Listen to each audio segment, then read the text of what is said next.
कृपा सिन्धुभ्यैव च पतितानां पावनेभ्यो वैष्णवेभ्यो नमो नमः। नमो महावदान्याय कृष्णप्रेमप्रदायते कृष्णाय कृष्णचैतन्यनाम्ने गौरत्विषे नमः। हे कृष्ण करुणा सिंधो दीनबंधो जगत्पते गोपेश गोपिका कांत राधा कांत नमस्तुते। तप्त कांचन गौरांगी राधे वृंदावनेश्वरी विश्वभानुसुते देवी प्रणमामि हरिप्रिये। वृंदाये तुलसी देव्यै प्रियायै केशवस्य च कृष्ण भक्ति प्रदे देवी सत्यवत्यै नमो नमः।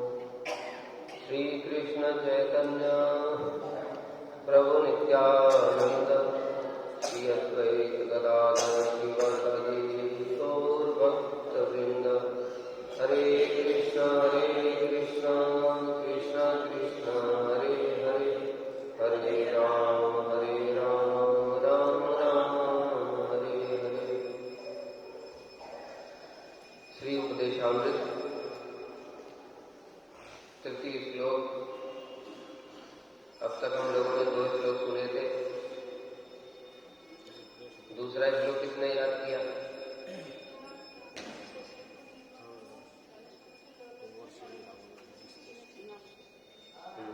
और किसको याद है?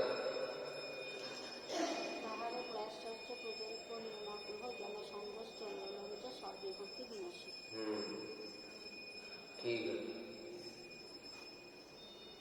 सब लोग याद करके आना। पहला और दूसरा श्लोक 2 श्लोक हो गए।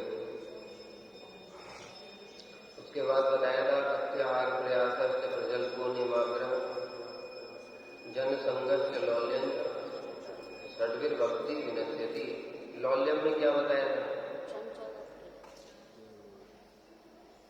लौल्यम का क्या मतलब बताया?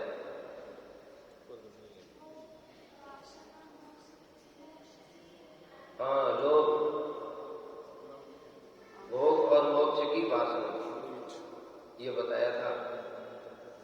इसमें फिर हमने बताया था दामोदरष्ट को उदाहरण वरम देव मोक्षम न मोक्षावधिवा। भक्तों का कैसा भाव होता है। भक्ति कई स्थिरतरा भगवान यदि स्यात् दैवेन न फलति दिव्य किशोर मूर्ति मुक्ति स्वयं कुलितांजलि सेवते स्मान धर्म अर्थ काम गतया समर्पति। बड़ा सुंदर श्लोक है। भक्ति कई स्थिरतरा। भक्त क्यों मोक्ष को तुच्छ कर देते हैं? जब भगवान की भक्ति आ जाती है, हृदय में प्रकाशित हो जाती है, तो दिव्य किशोर मूर्ति के दर्शन हो जाते हैं। और कल हमने बताया था विषयों को हम छोड़ नहीं सकते। विषयों को छोड़ने का कोई तरीका नहीं है। क्या करें? उत्तम रस की अनुभूति हो। अगर एक बार उत्तम रस की अनुभूति हो गई तो निम्न रस अपने आप छूट जाए। इसलिए स्वयं कृष्ण के साक्षात किशोर मूर्ति के दर्शन जब हो जाते हैं तो फिर क्या होता है? देखे ले नयन भाई अच्छे झरे प्रेममय, प्रेमाश्रु आंखों से निकलने लगते हैं। भक्त सोचता है क्या देख लिया, ऐसा तो सुंदर कभी कुछ देखा ही नहीं था। तो उसको याद ही नहीं रहता है संसार की और मोक्ष की बात ही याद नहीं रहती। भूलने की जरूरत नहीं पड़ती है ना। भक्त लोग संसारिक विषय भोगों को भूलने का प्रयास नहीं करते। क्या होता है? तो भक्ति के प्रभाव से भगवान की भक्ति की अनुभूति होती है। जब कृष्ण के नाम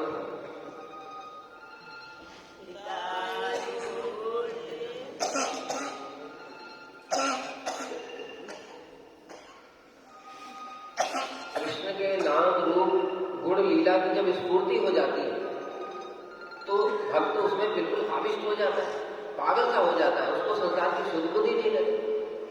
श्रीमद् भागवत में ऐसे भक्त का लक्षण बताया। एवं व्रतः स्वप्रिय नाम कीर्त्यो जातानुरागो वृतचित्त उच्चै हसति अत्र रोदित रोदित गायति अनुराग नृत्यति लोकवाय। जात अनुराग, जिसके हृदय में अनुराग उत्पन्न हो गया, ऐसे प्रेमी भक्त की स्थिति कैसी बताई।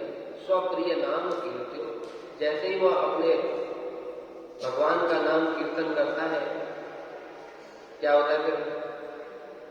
उच्च ही हंसती, कभी उच्च स्वर से हंसने लगता है। प्रहलाद महाराज का वर्णन है ये सब, प्रहलाद महाराज के बारे में वर्णन है। ये प्रहलाद महाराज नहीं करते थे, छोटे बालक थे 5 साल के, लेकिन कभी उच्च स्वर से हंसने लगते थे। अभी बच्चों को, बाकी बच्चों को कहते हैं समझ में आएगा ये क्यों हंस रहा है, वो तो सोचेंगे पागल हो। कभी रोने लगता है, कभी भगवान को स्मरण करता है, उसको भगवान की अनुभूति होती है, जैसे भगवान ने स्पर्श किया। तो जैसे ही भगवान ने स्पर्श किया ऐसी अनुभूति होती है, तो सारे शरीर में रोमांच हो जाता है, पुलकित हो जाता है। तो इस प्रकार से उसकी स्थिति थी। कभी गाने लगता है, भगवान का एकदम जैसे दर्शन हुआ तो आनंद में गाने लगा, नाचने लगा। इस प्रकार से उसकी अवस्था हो जाती है। तो संसारी आदि कहां रहता है? संसारी आदि नहीं रहता। इस प्रकार की अवस्था हो जाती है। तो इसलिए कह रहे भक्ति कई स्थिर तरह, इसमें लगा लो, ये स्टैंडर्ड है ये वाला।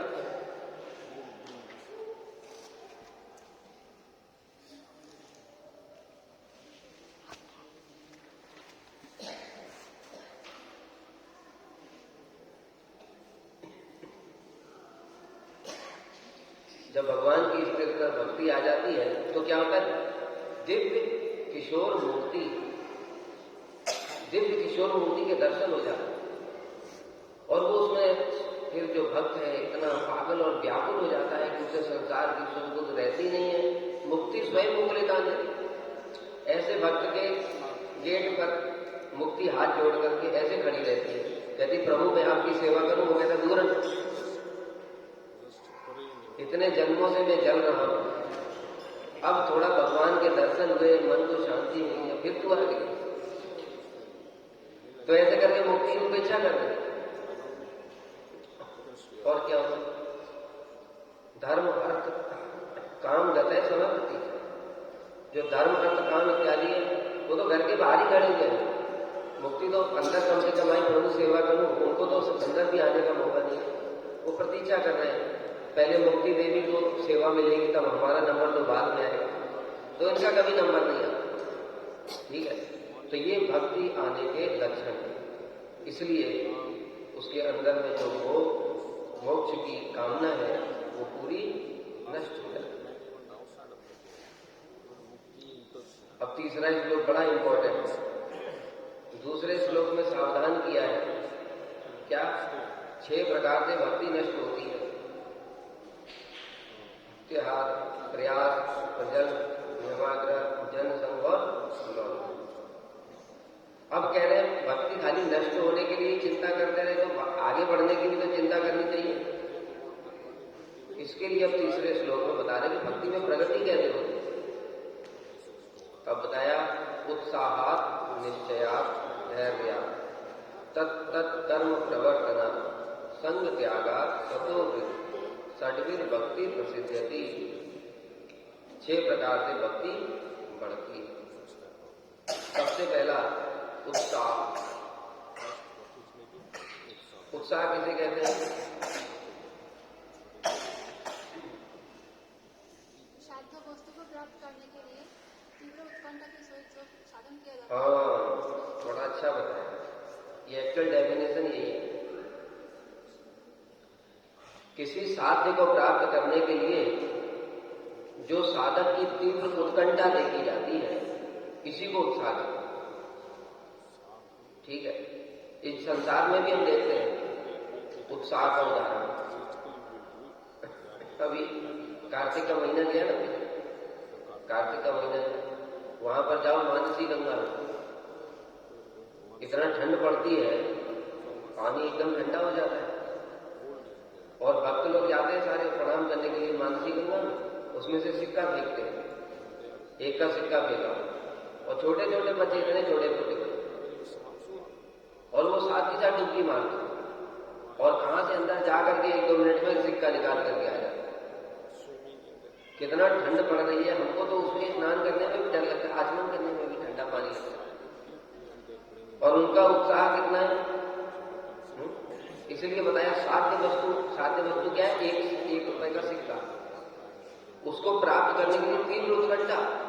इसमें ठंड लगेगी, सर्दी लग जाएगी, इतना गहरा पानी है, कितने लोग तो मर जाते डूब कर राधा कुंड में, वो कोई चिंता नहीं हुई, वो तुरंत डुबकी मार करके वहां से निकाला।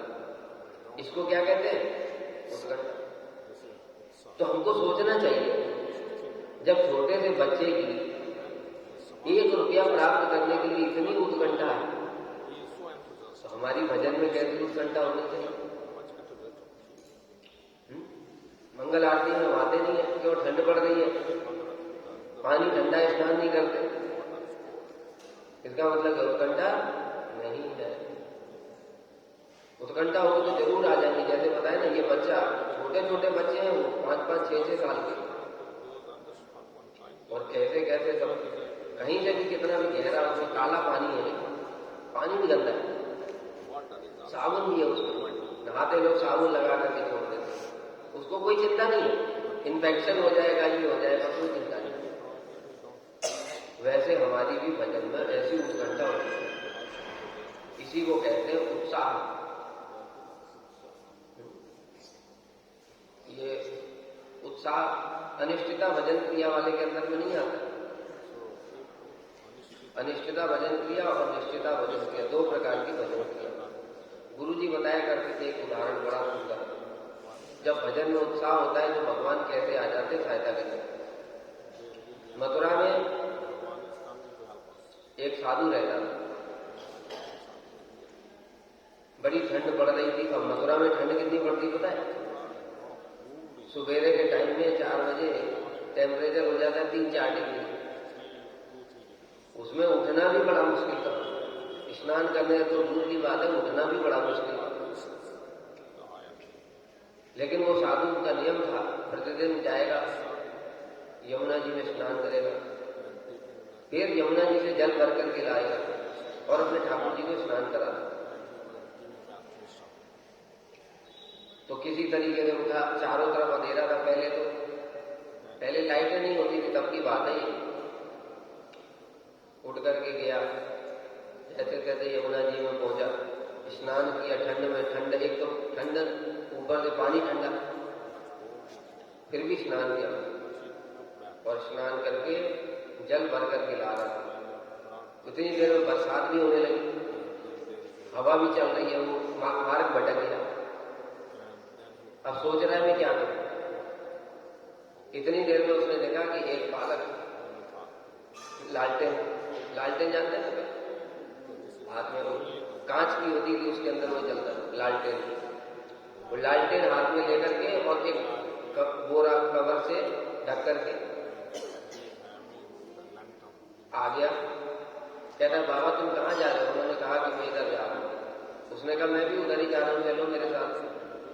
तो उनको भी अपने साथ में ले लिया, लालटेन से लेकर के जिधर साधु को जाना था वहां तक छोड़ दिया। उसके बाद में वो जब साधु ने पीछे मुड़ के देखा तो बच्चा है ही।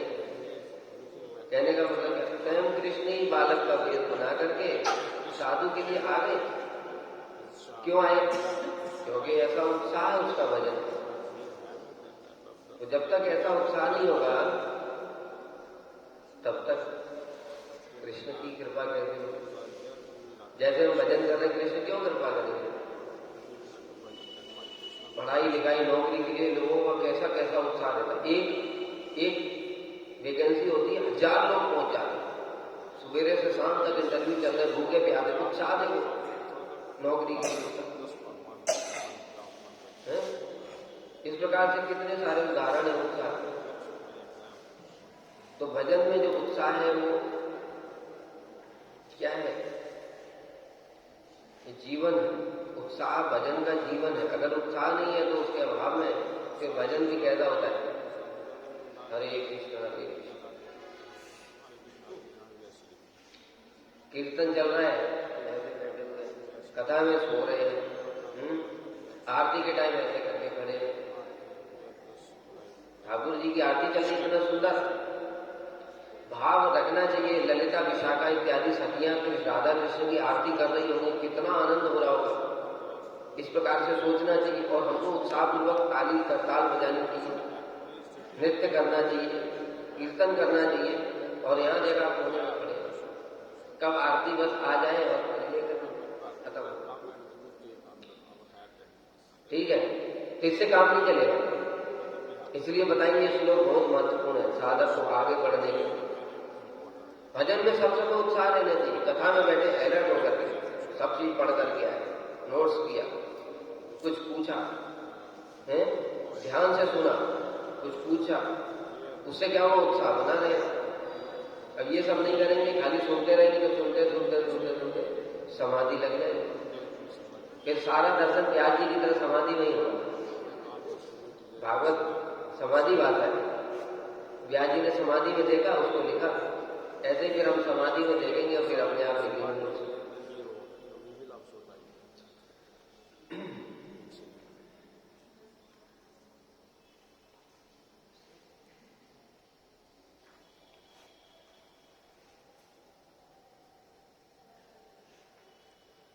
तो ये उत्साह है।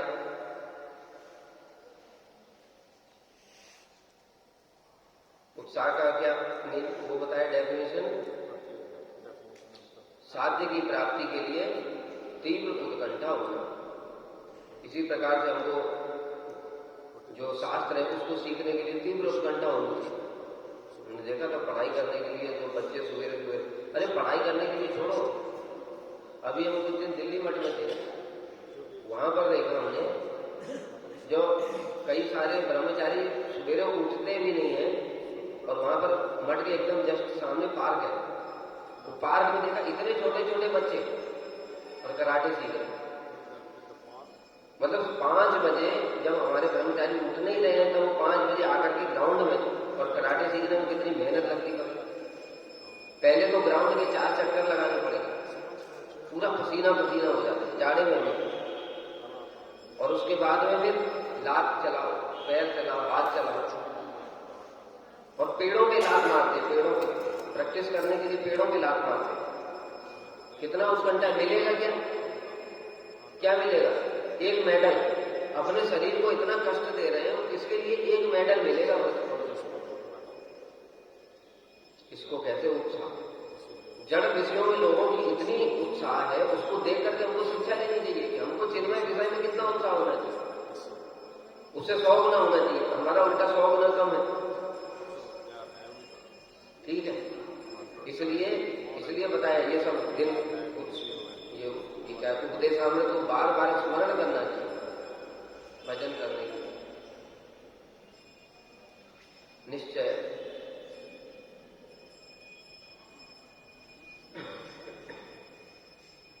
श्रील रूप गोस्वामी ने भक्ति साधकों के लिए निश्चय आत्मा होने का उपदेश दिया है। निश्चय आत्मा 2 चीज होती है, एक निश्चय आत्मा, एक संशय आत्मा। संशय आत्मा का मतलब क्या होता है? डाउट, मतलब हर चीज में डाउट रहता है। ये लोग कहते हैं साधु लोग शास्त्र प्रकाशित हो जाएंगे सेवा करने से, हम तो इतने दिन से सेवा कर रहे हैं, प्रकाशित कुछ हो नहीं रहा है, हमको तो याद ही नहीं रहता कुछ, पता नहीं सच में होता भी है कि नहीं। ये डाउट, ये संशय हो गया। गुरु जी कहते हैं ये मंत्र जप करने से कृष्ण दिखाई दे जाएंगे, कृष्ण के दर्शन हो जाएंगे।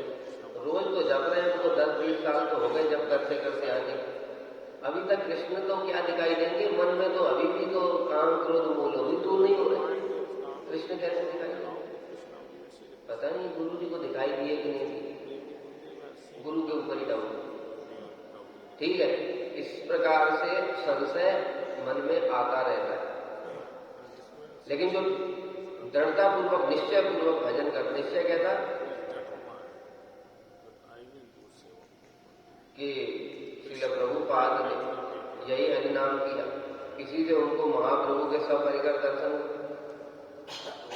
उनके जो परिकर हैं हमारे परम गुरुदेव, उन्होंने भी यही नाम किया, इससे उनको राधा विनोद बिहारी के दर्शन। श्रीला वामन गोसाई महाराज जी को कितनी बार राधा जी ने दर्शन दिया। हमारे गुरुदेव के लिए स्वयं श्रीमती राधा रानी बोल करके गई है मेरी सखी है। मतलब निश्चित है कि गुरु जी ने अगर बोला है कि ये मंत्र करने से ही सब दूर हो जाएगा, अनर्थ और कृष्ण के दर्शन होंगे तो होंगे ही, निश्चित, ये निश्चय है। ठीक है, इसलिए बताया गीता में अज्ञस्य अश्रद्धानस्य संशयात्मा विनश्य नायम लोकोस्ति न परो न सुखम संशयात्मना। जो अज्ञ है, शास्त्रों की बात को नहीं जानता, अश्रद्धान, जिसकी श्रद्धा नहीं, जिसमें शास्त्र के वचनों में, गुरु के वचनों में, वैष्णवों के वचनों, संशयात्मा है, सब समय वो डाउट करता रहता है, पता नहीं होगा कि नहीं होगा, गुरु जी को भी अनुभूति हुई कि नहीं, गुरु जी कैसे अंतर्यामी हो सकते हैं। कई बार डाउट हो जाता है, हम ऐसा काम कर रहे हैं, क्या गुरु जी को पता होगा ये, ऐसे मन में आए, ये सब संशय। तो कह रहे नायम लोकोस्ति, इस लोक में न करो, उस लोक में न सुखम, कोई सुख नहीं प्राप्त कर पाता, वो सब समय परेशान रहते। ठीक है, इसलिए श्रद्धा का लक्षण होता है चेता संप्रसाद, चित्त की प्रसन्नता ही श्रद्धा का लक्षण है। और जो संशयात्मा है उसका चित्त कभी भी प्रसन्न नहीं रहेगा, यह निश्चित ही है।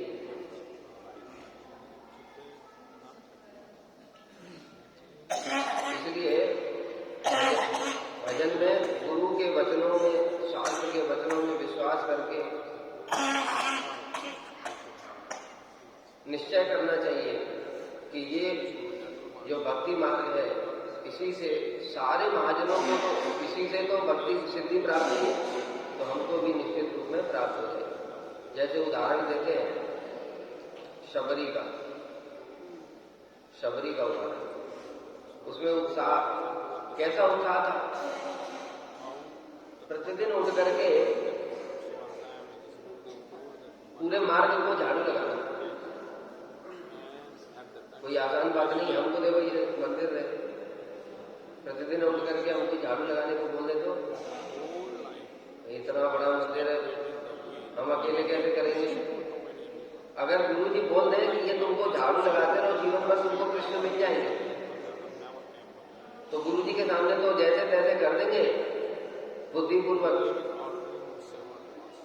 उसके बाद में पता नहीं क्या होगा, झाड़ू लगाने से कैसे मिल जाएंगे। अभी तो काम क्रोध लोभ ये सब भी दूर नहीं होगा। अकेले कैसे करूं, कब तक करूं, बुढ़ापा भी फिर आएगा, फिर मुझसे झुका नहीं जाएगा, फिर कैसे झाड़ू लगाऊंगा, मतलब 50 बातें मन में चलती रही। लेकिन सबरी का कैसा था, उसने सोचा ये बुढ़ापा आ गया, लेकिन बुढ़ापे में भी प्रतिदिन सुबेरे उठ करके नहा धो करके और रोज मार्ग में झाड़ू लगाना, पुष्प चयन करके लाना। ठाकुर जी आएंगे तो स्वयं भगवान आएंगे, जब हम कभी ऐसा कर सकते हैं, इसलिए तो भगवान मिलते नहीं। हम यहाँ मंदिर में रोज झाड़ू लगा करके पुष्प बिछाएंगे, कृष्ण आएंगे, विश्वास ही नहीं, वो रोज झाड़ू लगा, फिर उसके बाद पुष्प बिछा दिया, फिर ठाकुर जी आएंगे तो खिलाऊंगी क्या, उनका स्वागत सेवा सत्कार क्या। हमारे यहाँ कोई गेस्ट आता है, पहले से ही मिठाइयाँ ले आओ, कोल्ड ड्रिंक ले आओ, है ना, खिलाने के लिए उनके खाने पीने का पनीर ले आओ, सब तैयारी चकाचक करके रखें। सोचो भगवान आएंगे, उनके लिए कैसी तैयारी करनी चाहिए, लेकिन वो तो बेचारी बंद रहती थी जंगल, इसलिए कहाँ से तैयारी हो। तो फल थे, वहीं से पास में जो पेड़ थे फल से तोड़ करके लिया, और उत्साह प्रतिदिन करना। फिर भगवान नहीं आए, फिर अगले दिन फिर भी करना। सोचो एक साल में 365 दिन होते, तो 365 दिन एक दिन नहीं आए, 2 दिन नहीं आए, अगर 365 दिन तक कोई कैसे कर पाएगा, कितना मुश्किल काम है। और लोग क्या कि पागल है, पता नहीं क्या करता रहता है, फालतू में मार्ग में झाड़ू लगाता है, फूल जाता है, रोज इतनी मेहनत कर, लेकिन उसका उत्साह निश्चय बना हुआ। और धैर्य, तीसरा धैर्य है ना, तो धैर्य, धैर्य किसको कहते हैं?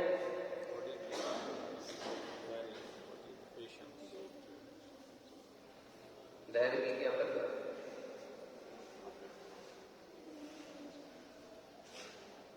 बताओ।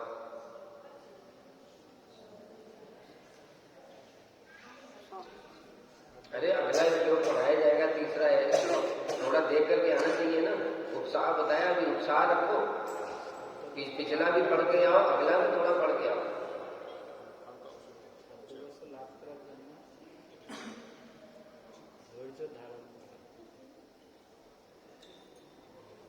लक्ष्य प्राप्ति में जब विलंब होता है, विलंब होने पर भी उत्साह को बनाए रखना, ये धैर्य, ठीक है।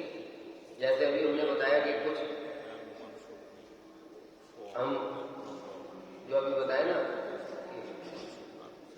जैसे बच्चे वो पानी में डुबकी लगाते हैं, अब उन्होंने एक बार डुबकी मारी, नहीं मिला, फिर बाहर आ गए, उसके बाद भी धैर्य बनाए रखा है, लक्ष्य प्राप्त नहीं हुआ, विलंब हो रहा है उसमें, उसके पश्चात भी वो फिर क्या कर रहे हैं, उत्साह उनका वैसे ही बना हुआ है, फिर दोबारा डुबकी मारी।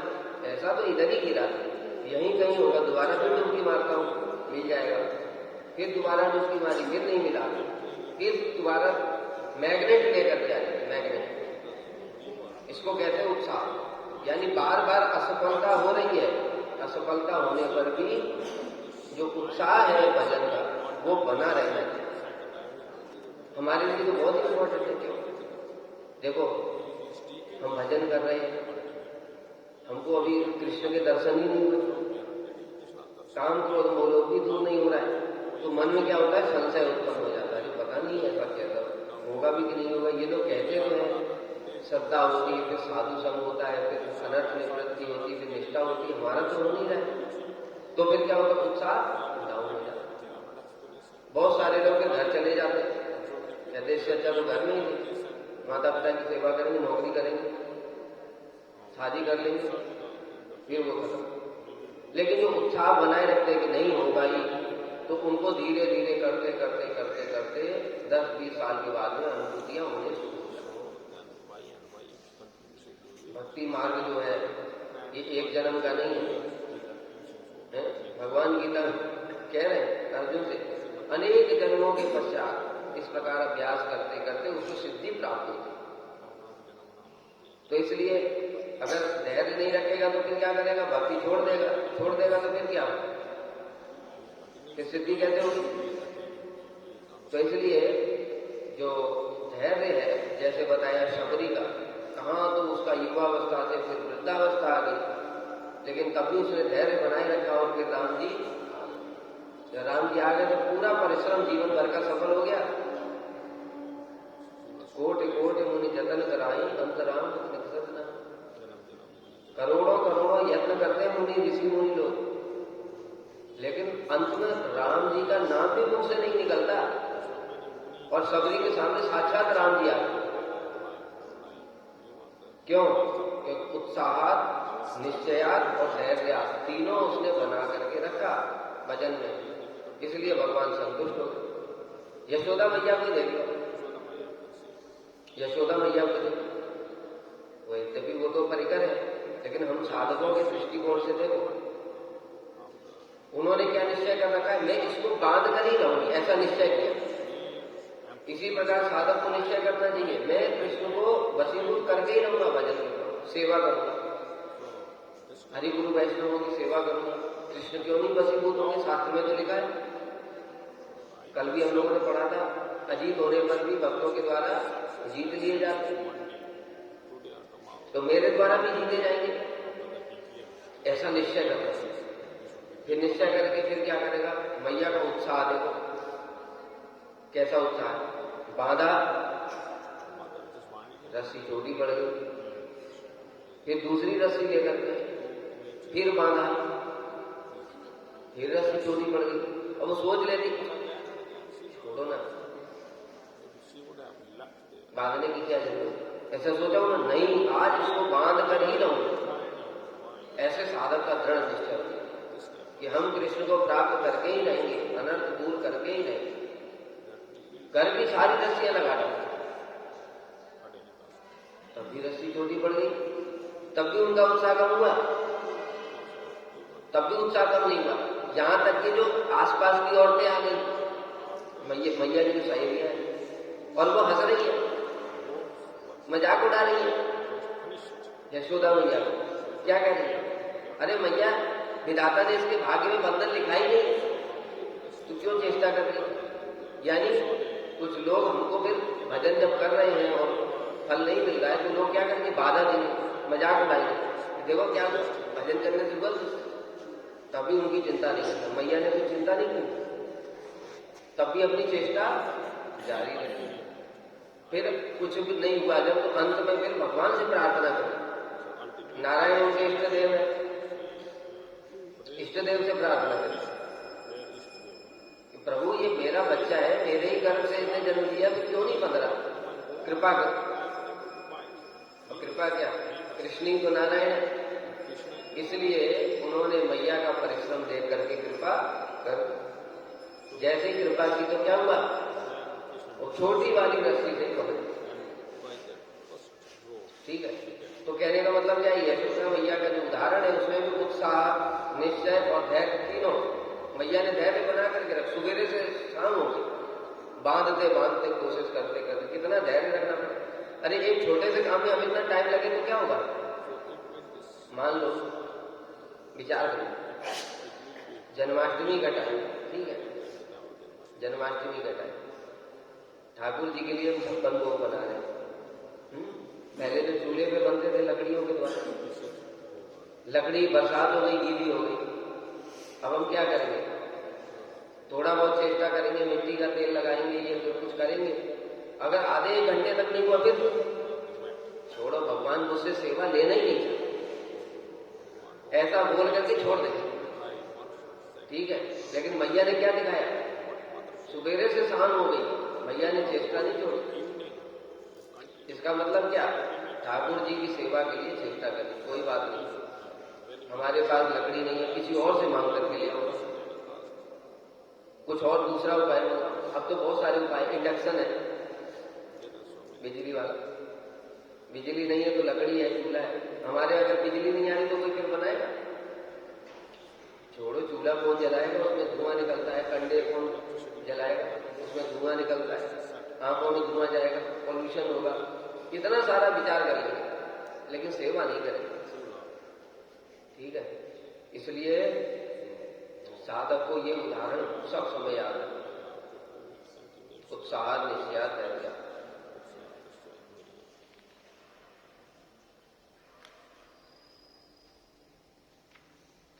उसके बाद तत्त कर्म प्रवर्तनात्। तत्त कर्म का क्या मतलब है?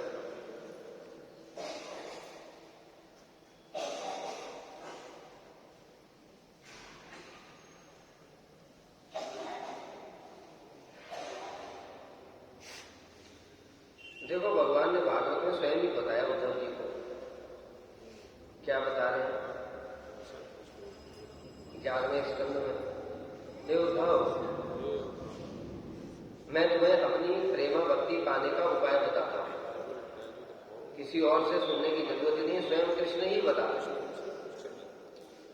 सबसे पहले साधन भक्ति का अनुष्ठान करना है। साधन भक्ति क्या है? जो हम लोग कर रहे हैं, श्रवणम, कीर्तनम, विष्णु स्मरणम, पाद सेवन, अर्चनम, वंदनम, दास्यम, सख्यम, आत्मनिवेदन, साधन भक्ति। साधन भक्ति के कितने अंग होते हैं? साधन भक्ति के कितने अंग होते हैं?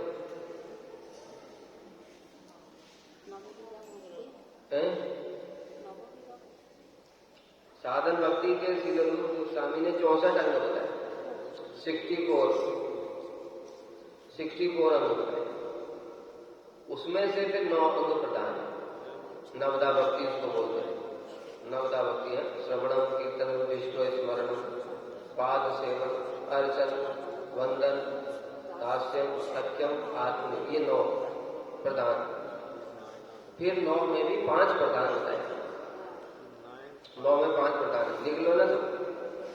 9 में 5 कौन से प्रदान? साधु संग पहले, विग्रह सेवा, भागवत श्रवण, मथुरावास और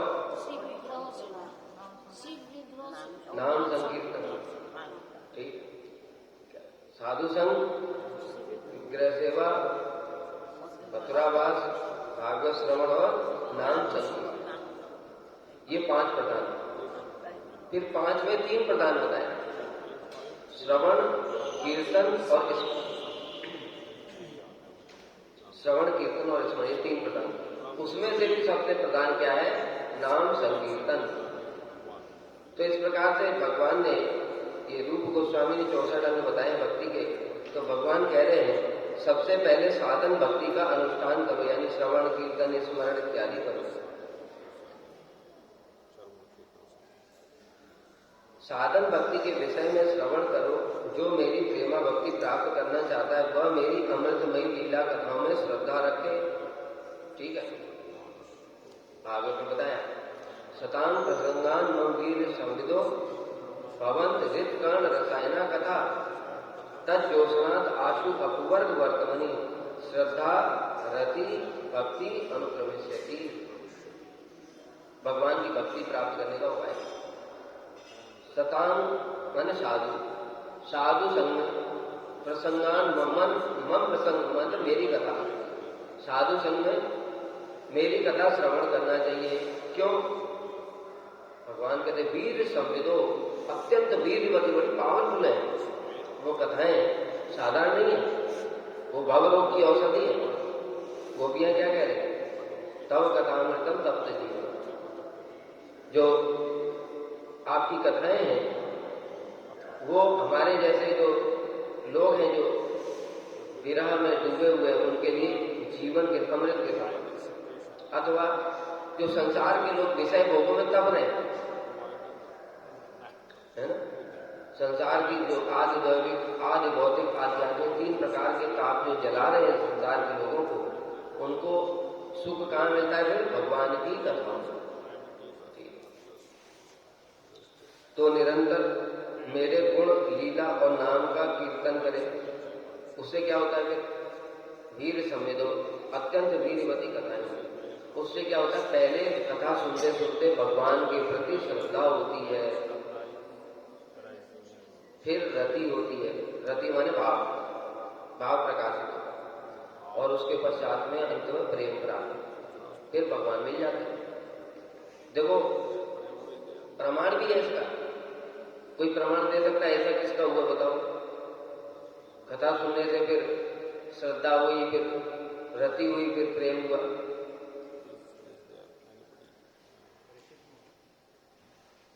परीक्षित महाराज, देखो सुखदेव गोस्वामी, सुखदेव गोस्वामी जन्म लेने के साथ ही था जंगल में भाग गए, जंगल में भाग गए।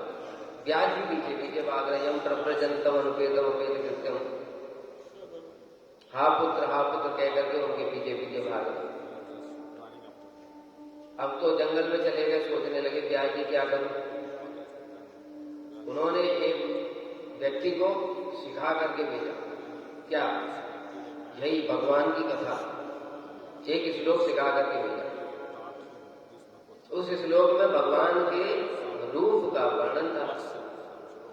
बरहापीडम नटवर बपु गणियो गणिकारम विप्रद वासा कनक कवसम वैजंती चमालम रंध्रान वेणु अदर सुदया पूरयन गोकुंदे वृंदारण्यम स्वपद्रमण प्राविशत गीत गीत। गोपियां वेणु गीत में कृष्ण के सौंदर्य का वर्णन करते हुए श्लोक बोल रही है। बरहापीडम, सिर के ऊपर में मोर मुकुट है, मोर पंख। नटवर वपु, नटवर का वेश बना रखा है। कर्णियो कर्णिकारम, कानों में कनेर का पुष्प है।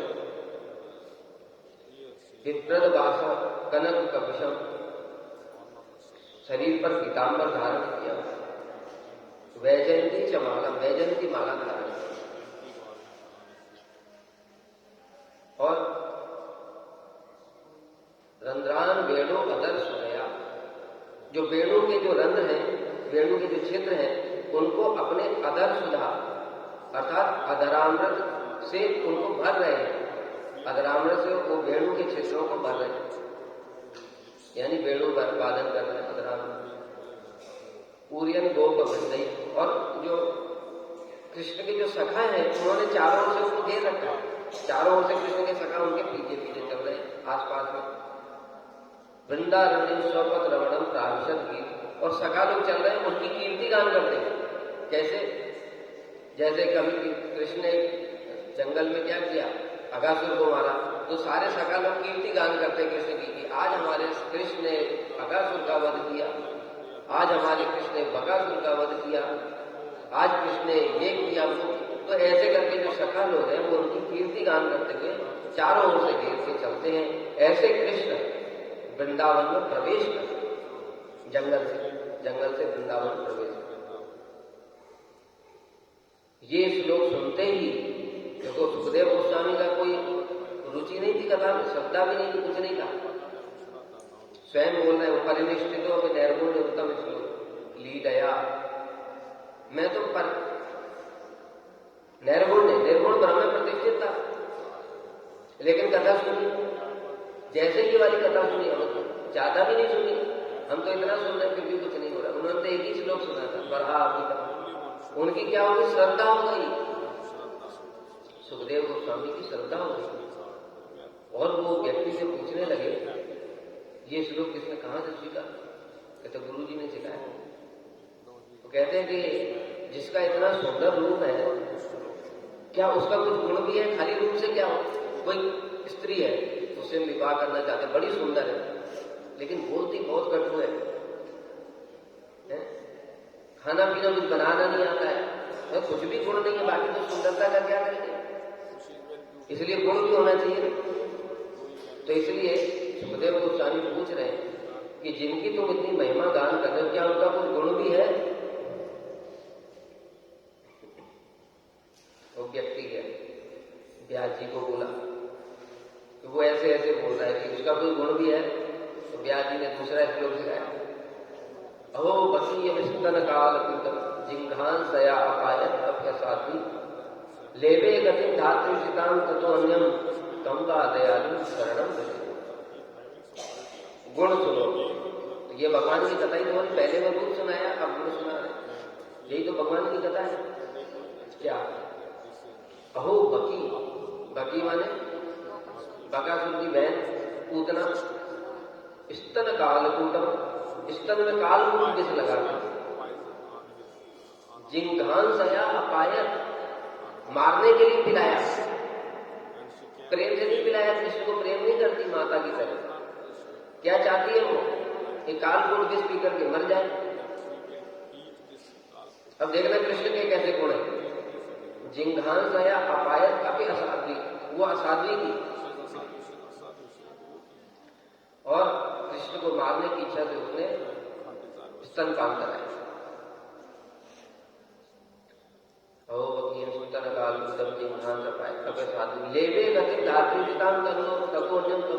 लेकिन उस पूतना को भी कृष्ण ने अपना धाम प्रदान कर दिया।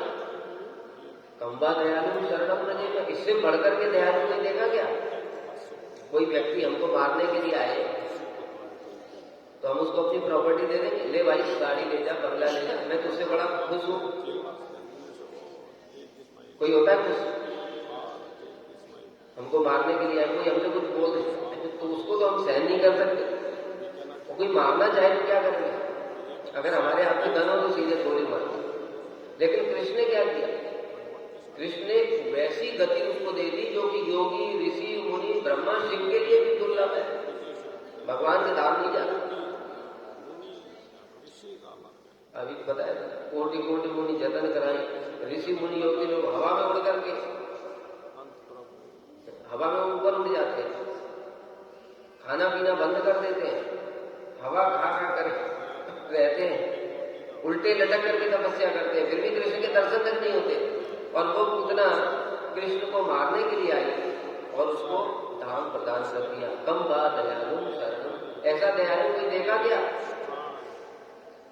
अब देखो सुखदेव गोस्वामी ने कथा सुनी तो क्या हुआ? श्रद्धा उत्पन्न हो। ठीक है, श्रद्धा उत्पन्न हो गई और फिर ब्याह जी के पास में आ गए और फिर उन्होंने पूरी भागवत उनसे सुनी, फिर उनको वो प्रेम भक्ति भी प्राप्त बाद में।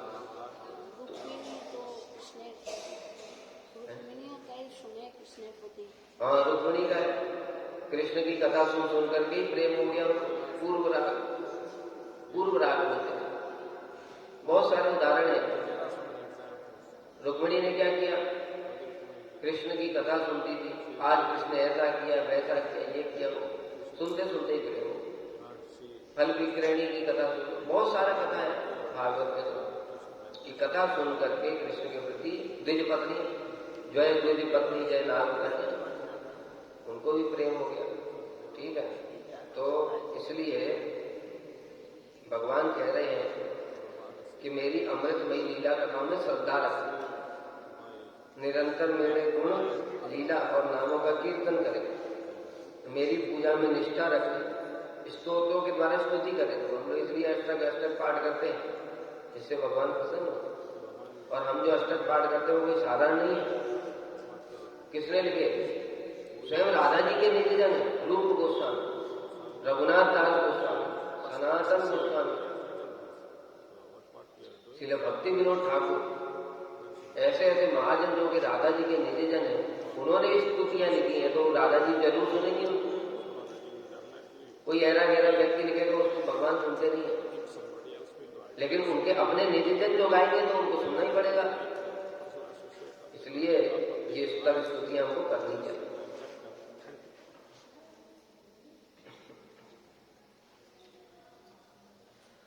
और क्या करें, मेरे लिए समस्त लौकिक चेष्टाएं करें।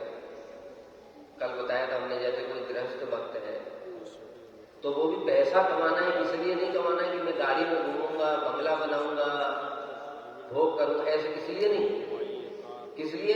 मेरे लिए लौकिक चेष्टाएं करें, अर्थात मैं पैसा कमाऊंगा, इससे ठाकुर की अच्छी सेवा करूंगा, विवाह करूंगा, पत्नी को भी भक्ति में लगाऊंगा, संतान उत्पन्न करूंगा, बच्चों को भी भजन कराऊंगा। तो जितनी लौकिक चेष्टाएं हैं वो सब भी कृष्ण के लिए होनी चाहिए। घर बनाऊंगा, अच्छा घर बनाऊंगा, किस लिए? यहाँ साधु आएंगे, कीर्तन करेंगे, कथा करूंगा। ठीक है, ये लौकिक चेष्टाएं कृष्ण के लिए इस प्रकार।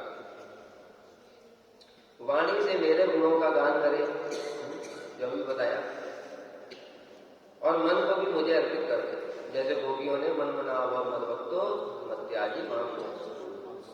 सारी कामनाओं को, जागतिक कामनाओं को छोड़ दे, भक्ति की कामना को नहीं छोड़े। हम कहे कि हमको कृष्ण की सेवा प्राप्त करना, ये भी तो कामना है। ये कामना नहीं है, जागतिक कामना के लिए कह रहे हैं।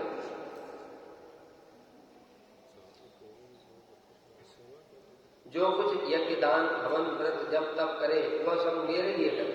हम लोग भी यज्ञ करते हैं, किसके लिए? कृष्ण के लिए। वैष्णव हो, दान अर्थात सेवा के लिए देते हैं, ठाकुर जी की सेवा के लिए साधुओं को देते हैं। जागतिक नहीं, जागतिक दान की बात नहीं कर रहे। हवन जब व्रत सब, व्रत भी हम लोग करते, कल एकादशी व्रत है, व्रत भी करते, किसके लिए? कृष्ण के लिए। उद्धव, जो मनुष्य इन धर्मों का पालन करते हैं उसके लिए क्या और कोई दूसरी वस्तु प्राप्त होना शेष रह जाए, अर्थात उसको सब कुछ प्राप्त है। फिर भक्ति रसामृत सिंधु में श्रील रूप गोस्वामी 64 भक्ति के अंग करता है। आदौ गुरु पदाश्रय, पहला भक्ति का अंग है गुरु पदाश्रय। गुरु पदाश्रय के बिना भक्ति प्रारंभ नहीं होती है। फिर उसके पहले जो भक्ति करेगा तो क्या है वो?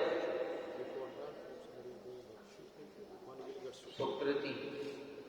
ठीक है, गुरु पदाश्रय से पहले जो भक्ति के अंगों का पालन करते हैं वो सुकृति होती है। उसका फल क्या होता है? धीरे धीरे वो इकट्ठी हो जाती है तो उसको गुरु हमको प्राप्त हो जाता है। उसको कहते हैं भक्ति उन्मुखी सुकृति। सुकृति दो प्रकार की होती है। ठीक है, सुकृति दो प्रकार की, एक भक्ति उन्मुखी सुकृति, एक अवांतर फलोन्मुखी सुकृति। सुकृति का मतलब क्या है? हाँ, शुभ कर्म, अच्छे कर्म। अच्छे कर्म दो प्रकार के हो सकते हैं। एक संसारिक में तो अच्छे कर्म करते हो, क्या? गरीबों को खाना खिलाया, कंबल बांट दिए, हॉस्पिटल खुलवा दिए, फ्री में बच्चों को पढ़ा रहे हैं, स्कूल खुलवा दिया, ये तो अच्छे कर्म है कि नहीं? लेकिन इनसे भक्ति नहीं होती, इसलिए ये होते हैं अवान्तर फलोन्मुखी सुकृति। इसको कहते हैं अवान्तर फल, मतलब भक्ति से जो इतर फल है, स्वर्ग इत्यादि भोग, ये प्रदान करते हैं, यज्ञ दान व्रत। दूसरा होता है भक्ति उन्मुखी सुकृति, दूसरे शुभ कर्म होते हैं जिससे भक्ति प्राप्त हो। तुलसी को जल देना, त्रिष्टा स्पृष्टा तथा ध्याता, कीर्तिता नमिता सुता, रोपिता सेविता नित्यम, पूजिता तुलसी सुखा। तुलसी का दर्शन करना, ये भी भक्ति उन्मुखी सुकृति। स्पृष्टा स्पर्श करना, ध्याता ध्यान करना, कीर्तन करना, नमो नमो तुलसी कृष्ण प्रिय, नमिता प्रणाम करना, वृंदाई तुलसी देव के प्रियाय के नमिता। सुरता श्रवण करना, तुलसी की महिमा सुनना।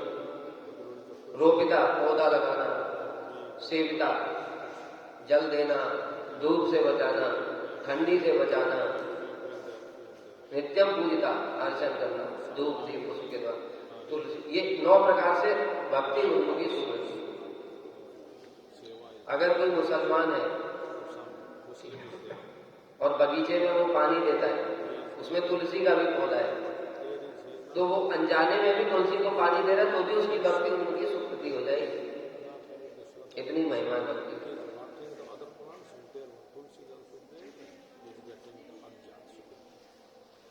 तो इस प्रकार से 64 भक्ति के अंग बताए हैं। फिर इसमें जिसको सुनना हो 64 भक्ति के अंग, तो हमारी कथाएं हैं। भक्ति रसामृत सिंधु का एक बार पाठ किया था, उसमें सब पूरा एक एक अंग बताया, इसे तो बहुत बड़ा हो जाएगा।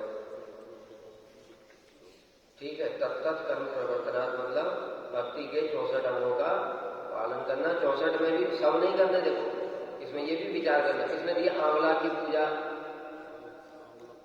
अब आंवला की पूजा करने के लिए हम क्यों जाएंगे? प्रधान अंग कौन से? श्रवण कीर्तन स्मरण इत्यादि।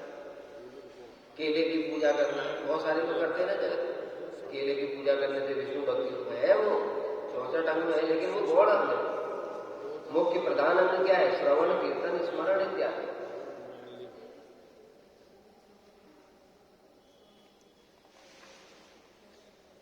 तो उत्साह निश्चय धैर्य तत्त कर्म प्रवर्तना। फिर संग त्याग। संग त्याग कल बात हो चुकी थी, कुसंग को परित्याग करना पड़ेगा। ये 2 प्रकार का होता है, एक अभक्त का संग और एक स्त्री का संग। अभक्त का संग क्या बताया था? कर्मी, ज्ञानी और योगी, ये अभक्त है। जो भक्त नहीं है वो अभक्त है। ठीक है, वो भले ही हो सकता है कि वो कर्मी हो, ज्ञानी हो, अच्छे से संसार में अच्छा कर्म कर रहा है, लेकिन वो भक्त नहीं है। कर्मी में और भक्त में अंतर क्या है बताओ?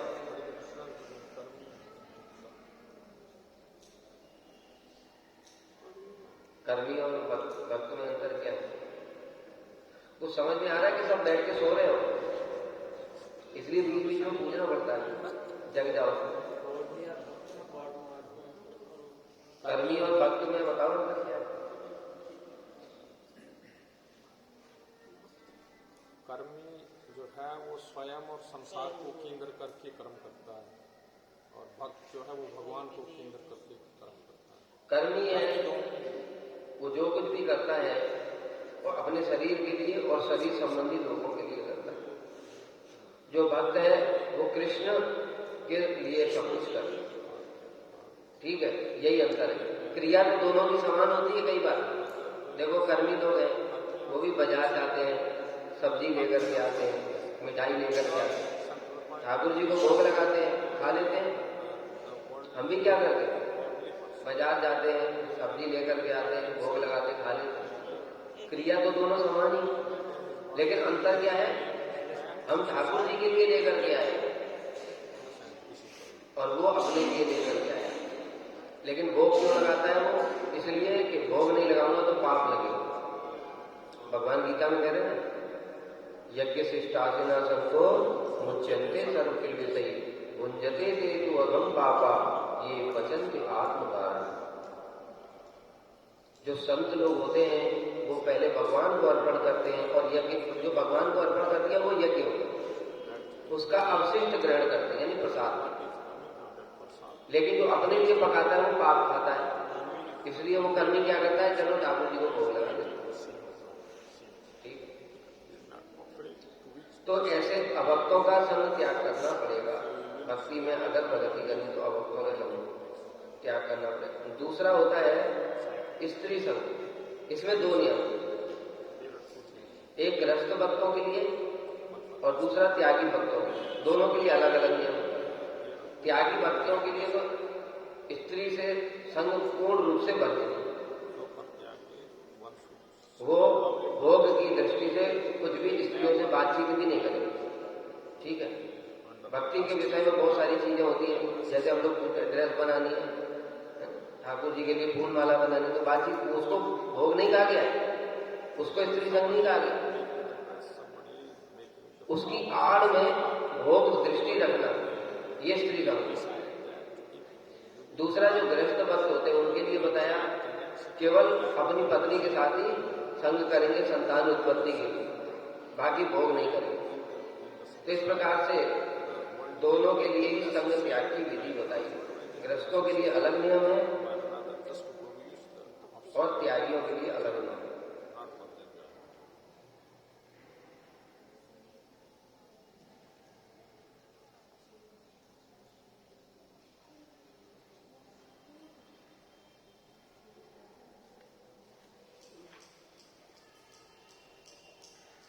संग त्यागात हो गया। उसके बाद बता रहे हैं एकादशी इत्यादि व्रत पालन करने से ये धीरे धीरे आसक्तियां खत्म होती हैं। संग माने आसक्ति भी होता है। आसक्ति मतलब हमारी जो जड़ आसक्तियां हैं संसार में, वो कैसे दूर होंगी? भगवान का भजन करने से। एकादशी इत्यादि व्रत पालन करने से जीवा कंट्रोल होती है, क्योंकि कम से कम एक दिन हम कुछ नहीं खाएंगे, जीवा को देंगे नहीं। लेकिन हम क्या करते हैं, देखो हमारी गलती क्या है, वो धीरे धीरे हमको व्रत किस लिए कराया जा रहा है कि धीरे धीरे वो चीज को छोड़ना है, और धीरे धीरे छोड़ते छोड़ते पूरा छोड़ देते। और हम क्या करते हैं, कल तो मैं भूखा था ना, आज डबल खाऊंगा, तो द्वादशी को डबल खाता। ऐसा करोगे फिर तो फिर आसक्ति कैसे छूटेगी? हम तो आसक्ति छोड़ना ही नहीं चाहते। द्वादशी को पूरा मिठाई लेकर के आओ, पनीर बनाओ, चकाचक, कल भूखे थे ना, इसलिए उसकी कमी आज पूरी कर देंगे। इससे आसक्तियां दूर नहीं होंगी।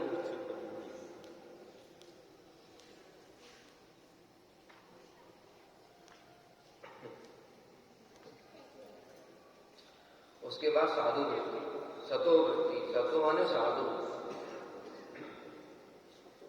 इसमें भी अलग अलग नियम है, गृहस्थ भक्तों के लिए और त्यागी भक्तों के लिए।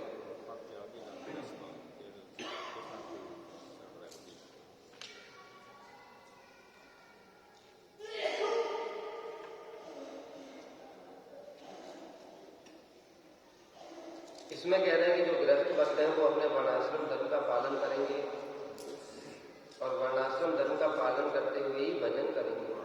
ठीक है, वर्णाश्रम आचार होता पुरुषण पर अपमान विष्णु आराध्य थे पंथा नान्य दोष कारणम, कि वर्णाश्रम धर्म का पालन करेंगे और वर्णाश्रम धर्म का पालन करते हुए विष्णु का भजन भी करेंगे। उसमें फिर और भी बहुत सारी चीजें बताई हैं। उसमें क्या है,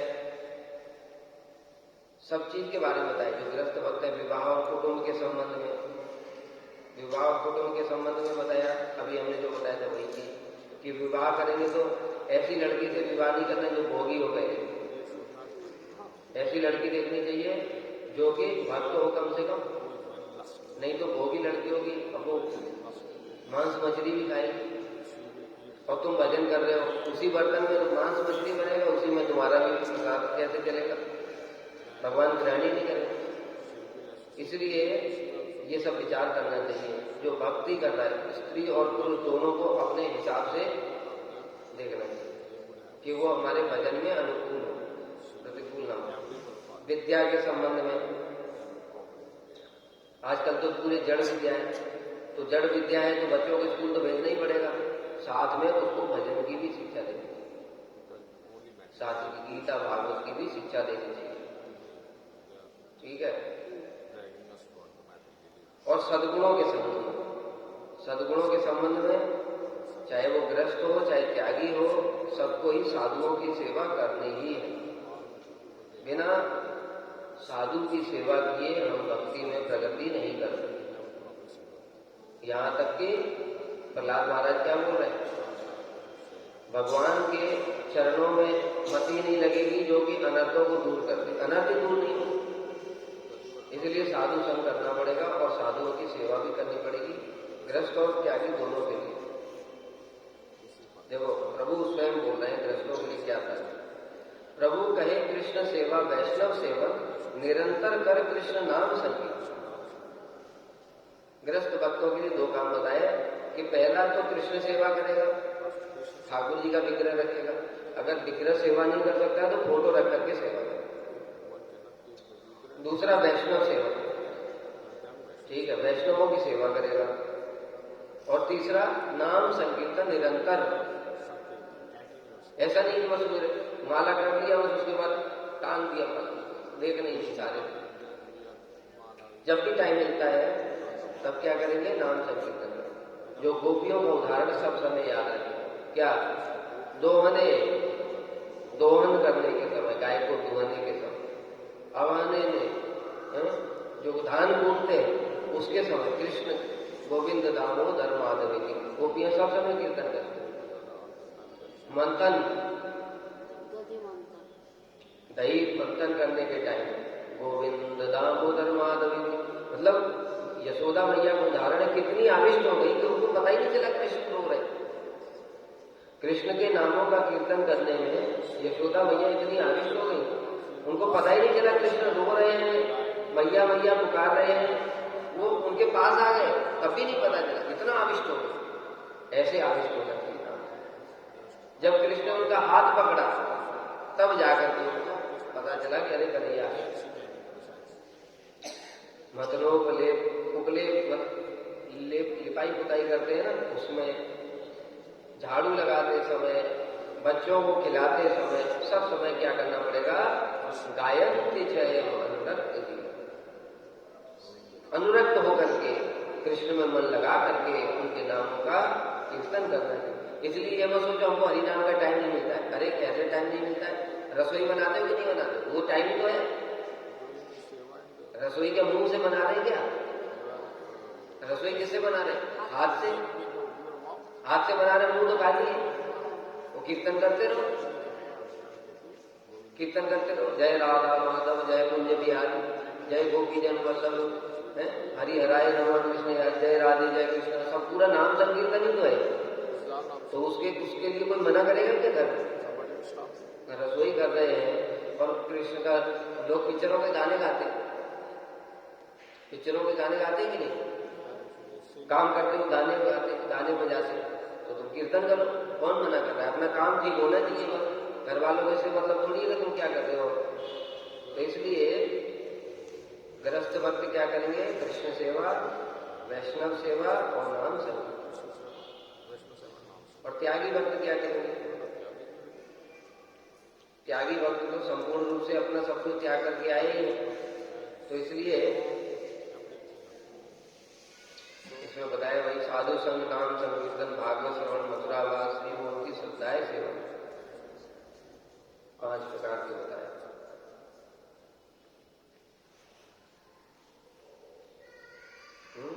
त्यागी के लिए क्या बताया, वैरागी करिए सदा नाम संकीर्तन। गृहस्थ भक्तों के लिए तो चलो टाइम नहीं मिलता है, हमारे लिए क्या है, हमको तो टाइम मिलता है, इसलिए सब समय नाम संकीर्तन करना पड़ेगा। इधर उधर की बात बिल्कुल नहीं, मांगिया खाइया करे जीवन अच्छा। जैसे गृहस्थ लोग होते हैं, उनको क्योंकि घर गृहस्थी है, परिवार है, बच्चे हैं, पैसा इकट्ठा करना पड़ता है। त्यागी के लिए बताया बिल्कुल पैसा इकट्ठा नहीं करना। इसमें उदाहरण भी आता है, स्वयं नित्यानंद प्रभु ने ये आचरण करके दिखाया। नित्यानंद प्रभु जी के साथ में वृंदावन दास ठाकुर जी रहते थे और उन्होंने प्रसाद के बाद में हरित की मांगा तो वृंदावन दास ठाकुर जी ने तुरंत दे दिया। तो नित्यानंद प्रभु बोले कहां से लाए, कहते प्रभु मुझे पता है आपको प्रसाद के बाद हरित की चाहिए, इसलिए मैं पहले से ही रखा हुआ। तो नित्यानंद प्रभु ने कहा तुम संचय करते हो, त्यागी को संचय नहीं कर सकते। ठीक है, हमारा 3 कपड़े हम पहनते हैं, 5 कपड़े और पहले से रखे हुए हैं, क्यों? ये फट जाएगा तो वो काम आएगा। ये साधु के लिए नहीं है, त्यागी के लिए। अरे कृष्ण देंगे, गुरु जी देंगे, अगर नहीं देंगे तो फटा तो पहनेंगे। ये त्यागी का धर्म। सनातन गोस्वामी को क्या शिक्षा दी महाप्रभु?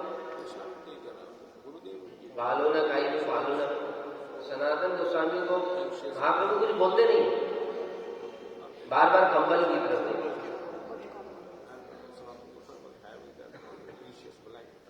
सनातन गोस्वामी तो बहुत चतुर है, समझते हैं सब, इसलिए है वो कंबल को लेकर के जाकर के दिया है गंगा जी के किनारे, भिखारी को दिया है और उसका फटा पुराना ले आए। सनातन गोस्वामी से महाप्रभु तब पूछ रहे, सनातन तुम्हारा कंबल कहाँ गया? कह रहे प्रभु मुझे लगा कि आपको ये पसंद नहीं है, इसलिए मैं उसको दिया है। कहते बहुत अच्छा किया।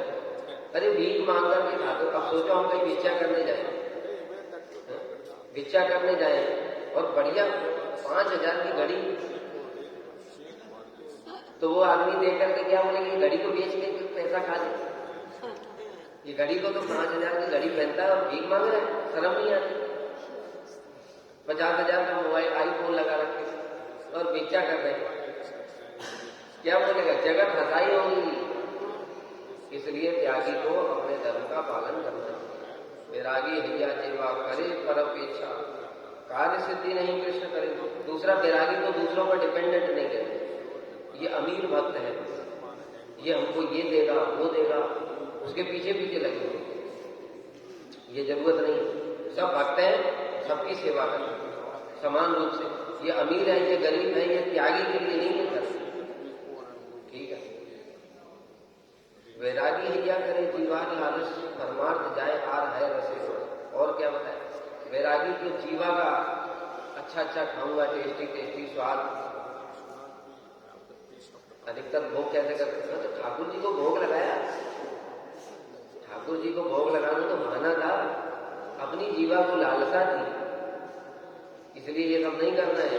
क्या कोई अगर अपने आप ठाकुर जी के लिए कुछ दे जाता है तो भोग लगा दो। तुम बाजार से खरीद के ला रहे हो तो अपने लिए ला रहे हो, क्योंकि अभी हम शरणागत तो है नहीं। जब शरणागत हो जाता है तो कृष्ण के लिए करता है, उससे पहले हम कुछ अच्छा लाते, मतलब अपने लिए करते। जीवार लालसा जय की उदाय शिष्णोदर परायण कृष्ण निपाए। और क्या करना है? ग्राम्य कथा न सुने, इधर उधर की बातें पर चर्चा नहीं करनी है। बालो न खाइबे बालो न करिए, ये सब अमानी माना दैया कृष्ण नाम लल सदा लभे बजे राधा कृष्ण सेवक।